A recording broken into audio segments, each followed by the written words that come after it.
This doll is Cecile Ray, and today I'm going to show you how to redo her original style. So first things first, as usual, you're going to want to mist her hair with water, protecting her eyes, and then I'm going to brush her hair out in sections. It's going to be easier to do it in smaller sections rather than trying to brush out all of her hair at once. And always make sure that you use a wire bristle wig brush. I find that it works a lot better than the pick that they recommend for dolls with curly hair, but when you brush, make sure you start brushing from the bottom and work your way up to the top. In the section that you're working on, use your hand and grip it tightly so that you're not pulling it out from the scalp. This also works great for people hair. Also, before I start doing curls, I always like to make sure that the part is nice and clean and that the hairs are going the correct direction. I completely brush through all of the hair, and then I do clip off sections of it. I'm going to clip it into 4 different sections. You can clip it off into as many or as few sections as you want.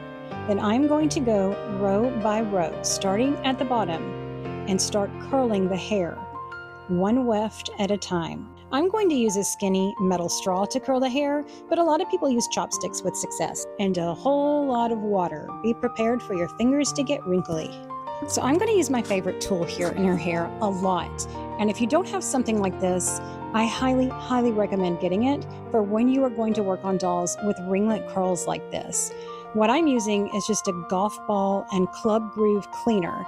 I've seen people use toothbrushes before too.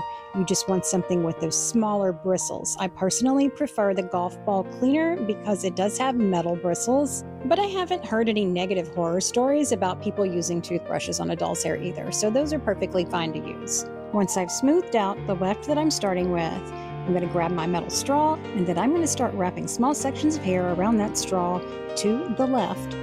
Make sure you pull it tight and also wrap it around flat. That'll keep the curl looking nice and smooth. And don't forget that water, especially at the end. Slide that straw out and there you go. Now you just repeat that a whole lot. And I'm not gonna lie, sometimes this does make my arms hurt because it does take a while, so it's okay to take a break and come back.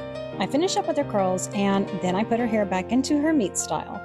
Those longer curls you see right there, you're going to grab those and we're going to pull those up into a half ponytail.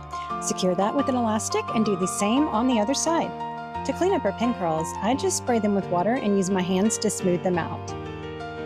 So for maintenance, all you would need to do is brush out each individual curl instead of her entire head of hair.